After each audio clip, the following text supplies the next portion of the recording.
Kalian tahu siapa desainer logo baru Freepik ini? Di situ kalian bisa lihat inisial namanya, R dan P.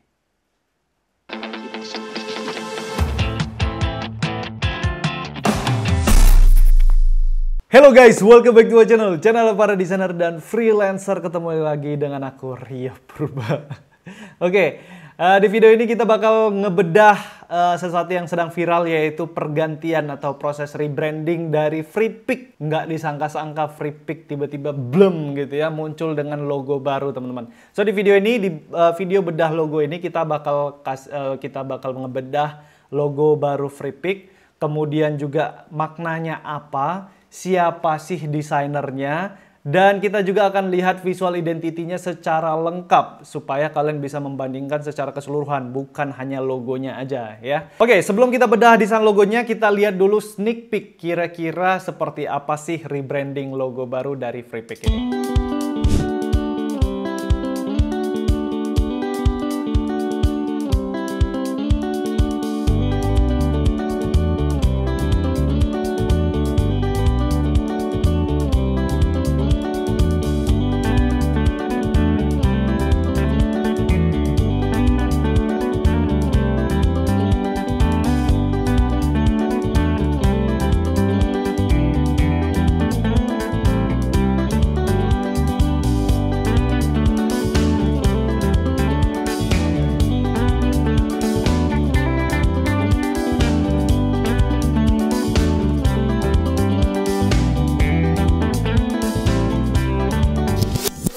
Oke, next kita bakal lihat press release, pengumuman resmi dari Freepik-nya teman-teman. Karena Freepik udah ngeluarkan pengumuman resmi di website Freepik Company. Itu linknya aku terapkan di bawah sehingga kalian bisa klik dan kalian bisa baca-baca juga. Nah, supaya kalian nggak capek ngebaca ya, jadi aku coba rangkumkan aja. Ada 3 poin utama yang mereka bilang di press release ini. Yang pertama, logo dan visual identity mereka dirancang oleh suatu creative agency yang base-nya itu di New York. Namanya Partners in Crime. Partners in Crime ini gokil banget teman-teman. Portofolionya, project-projectnya juga gede-gede, dan studi case mereka itu portofolionya bagus banget. Kalian bisa kunjungin aja website mereka partnersincrime.co. Nanti kalian bisa pelajari bagaimana cara membuat portofolio yang bagus dari website portofolio mereka. Poin kedua dalam press release Freepik ini adalah proses rebranding atau redesign logo ini sekaligus menjadi afirmasi atau penguatan kembali ya, motivasi kenapa Freepik itu ada. Jadi motivasi awal si foundernya itu membuat Freepik itu adalah untuk membantu semua orang membuat desain yang bagus dalam waktu yang cepat, dalam waktu yang singkat. Itu motivasi awalnya. Sehingga Freepik yang sekarang tuh makin berkembang, mereka beli icon finder, mereka beli sekarang tuh ada original mockups, ada Videvo. Jadi bukan hanya Freepik lagi nih, Freepik udah jadi perusahaan besar. Poin ketiga dalam press release-nya yaitu adalah parent company yang namanya Freepik Company itu akan disederhanakan menjadi Freepik doang. Oke, selanjutnya kita masuk ke bedah desain. Pertama kita bakal bandingin logo lama dan logo baru dari Freepik ya. Pertama ini kita fokus dulu ke logo lama. Jadi logo lama kalian bisa lihat di sini ada kayak kepala gitu ya, kepala robot gitu ya. Dan di atasnya itu kayak ada 3 antena atau kayak rambut yang keriting gitu.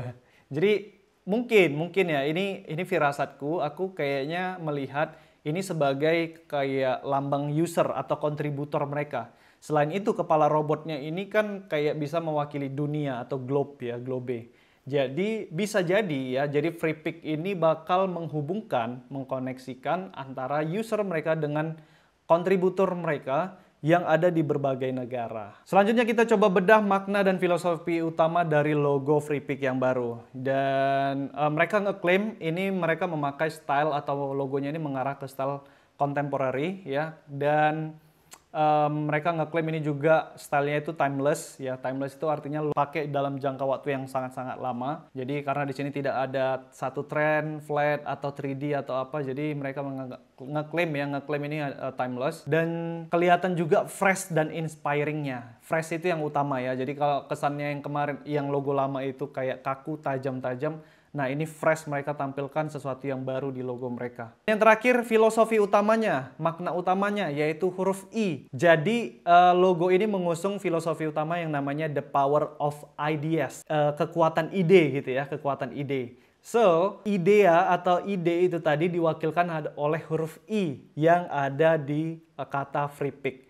Dan huruf I ini dibalik menjadi tanda seru, tanda exclamation-nya itu atau tanda serunya mewakili power. Sehingga dapatlah the power of ideas. Dan di Instagram banyak banget yang nanya itu huruf R dan P-nya kenapa beda sendiri, kenapa dilebarin. Nah, itu aku nggak tahu ya. Aku udah cari di berbagai macam sumber dan bahkan di press release resmi dari Freepik itu tidak dijelaskan kenapa huruf R dan P-nya dilebarin. Ada makna apa? Ada nama siapa di situ ya? Yang jelas bukan Rio Purba ya. Ini kebetulan banget nih huruf R dan P-nya doang yang dilebarin. Next kita akan lihat, nah ini logo plus tagline-nya ya. Ini yang aku mau komentari ini sih ya. Jadi kayak logo utamanya wordmark karena ini sama-sama tulisan gitu ya. Jadi kayak menurut aku kayak nggak masuk gitu ya. Kurang ngeklop gitu. Karena yang logo utamanya, tulisan Freepik itu kesannya organik ya, bold gitu ya, easy going gitu ya. Masuk ke tagline-nya ini aku nggak tahu ya, aku perasaanku aja atau gimana. Stylenya itu kayak kebanting banget gitu, kontras banget. Jadi terlalu modern sih menurut aku untuk yang tagline-nya ini. Mungkin bisa dikecilin dikit ya, supaya nggak terlalu mencolok dan kelihatan kontras banget dengan font utama yang dipakai di Freepik-nya. Atau yang kedua bisa diganti nih jenis fontnya nih teman-teman, typeface-nya ke font alternatif mereka yang lebih bisa inilah menyamai atau selaras dengan tulisan Freepik-nya. Itu mereka punya font alternatif, nanti aku tunjukin ya di sesi berikutnya. Kalau menurut kalian gimana, nanti tulis di kolom komentar ya mengenai perpaduan logo dengan tagline mereka ini. Next kita akan lihat monogramnya. Nah ini cukup menarik ya. Monogram ini nantinya akan bisa dipakai sebagai icon, bisa juga profile picture. Tapi yang aku lihat sih ini kayak agak sedikit maksa sih ya. Huruf F-nya tadi itu kan dia tidak terlalu lebar ya, sedangkan ini kenapa dilebarin gitu. Nggak sesuai dengan yang tadi di atas. Tapi it's okay lah, untuk huruf F-nya itu bisa aja beda, bisa aja menyesuaikan kayak gitu ya, dilebarin. Nggak masalah. Tapi yang aku sedikit nggak bisa terima itu adalah tanda seru di huruf F. Tanda seru tadi kan dari huruf I ya. The power of ideas-nya. Idea I-nya itu mewakili ideas. Tapi kalau dia menjadi huruf F, ini bukan ideas lagi nih kayaknya. Jadi agak terlalu maksain. Jadi aku iseng-iseng untuk coba buat monogram ataupun icon mereka gitu ya. Dari perpaduan huruf F dan tanda serunya. Karena tanda seru ini yang membuat logo ini unik sebenarnya gitu kan. Redesign icon atau monogram yang pertama yaitu ini. Jadi kita bisa kayak menyisipkan supaya huruf F dan tanda serunya itu bisa kayak menjadi satu kesatuan. Kita bisa menyisipkan itu. Atau yang kedua, langsung aja dipisahin kayak gini aja. Jadi ada huruf F, ada tanda seru, yang huruf lainnya dihilangin. Atau yang terakhir supaya dapat kesan fun-nya, ya udah tanda seru itu kayak dimeringin, diletakin di situ aja. Yang utamanya itu huruf F, karena huruf F-nya juga udah unik kan, style font-nya gitu kan, memang dirancang khusus untuk logo Freepik ini gitu. Jadi ada huruf F dan tanda serunya, kayaknya juga itu udah bisa mewakili, dan kesan fun-nya yang dibawa dari logo utama itu juga kelihatan di sini. Selanjutnya kita akan lihat untuk palette warna ya. Kalian bisa lihat di sini ada perpaduan warna baru, paletnya yang baru dengan yang lama. Yang orange itu juga sering digunakan di dalam visual identity Freepik yang lama, tetapi sekarang itu udah diganti, gak ada lagi warna orange ya. Jadi itu kayak ada warna merah jingga gitu ya.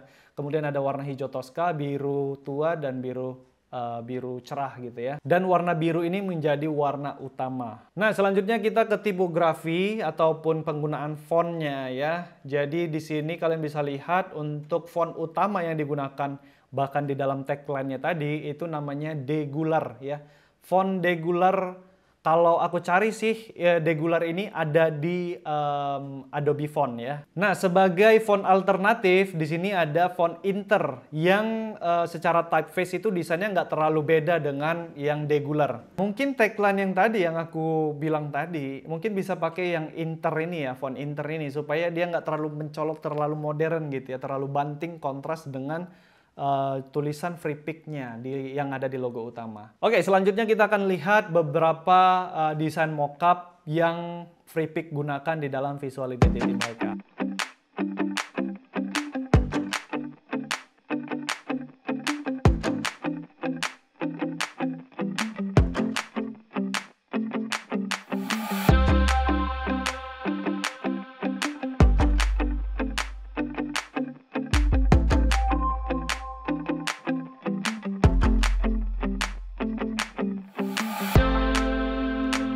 Oke, itu dia visual identity lengkap dari rebranding baru Freepik. Gimana menurut kalian ya? Saatnya kita nge-review dan memberikan komentar nih. Kalau kalian tanya pendapat dan komentarku, kalau dari eksekusi logo, ini logo Freepik ya biasa aja gitu ya. Nggak jelek. Dia bagus, tapi bagusnya nggak terlalu bagus gitu. Jadi ya middle lah, di tengah-tengah lah. Terutama yang huruf R dan P-nya kenapa dilebarin itu juga nggak jelas alasannya gimana gitu ya. Tidak ada dibuat keterangannya yang mungkin kita bisa lebih menerima gitu ya. Nah kalau dari sisi visual identity-nya di berbagai media tadi kalian udah lihat, ini nggak usah dipertanyakan lagi, ini bagus banget ya. Dan aku lihat sih kebanyakan ornamen yang digunakan di sini tuh kayak mockup, vektor, juga beberapa pattern ataupun ilustrasi itu kayaknya menggunakan aset-aset yang ada di Freepik. Nah justru ini juga bagus ya, sekaligus mempromosikan Freepik itu sendiri dan juga sekaligus mereka mau membuktikan bahwa aset-aset di Freepik itu juga bisa digunakan di project yang premium atau project besar gitu ya. Jadi nggak sekedar cuman klien-klien kecil kalian menggunakan Freepik, tidak gitu. Ini mereka sekaligus pembuktian hal tersebut. Oke, itu aja teman-teman untuk bedah desain logo ataupun rebranding baru dari Freepik. Bagaimana menurut kalian? Silahkan tulis komentar dan pendapat kalian di video berikut ini. Komentar terbaik akan mendapatkan Rp200.000. So, tulis komentar kalian yang objektif dan sebagus-bagus mungkin, kalau perlu panjang lebar kalian jelasin gitu ya. Semoga kalian yang terpilih. Jadi itu aja teman-teman, terima kasih buat yang udah nonton dan nyaksikan sampai akhir video ini. Dan jangan lupa ya support channel Rio Purba dengan cara share video ini ke teman-teman desainer lain, ke grup-grup desain kalian, ke story kalian. Jangan lupa tag @RioPurbaID. Itu aja teman-teman, sampai ketemu di video bedah berikutnya. Dan terakhir, sebagus-bagusnya desain ada aja yang nggak suka, sejelek-jeleknya desain tetap ada aja orang yang suka. Jadi mau desain kalian bagus atau jelek, jangan pernah takut berkarya. Aku Rio Purba, see you guys on the next video.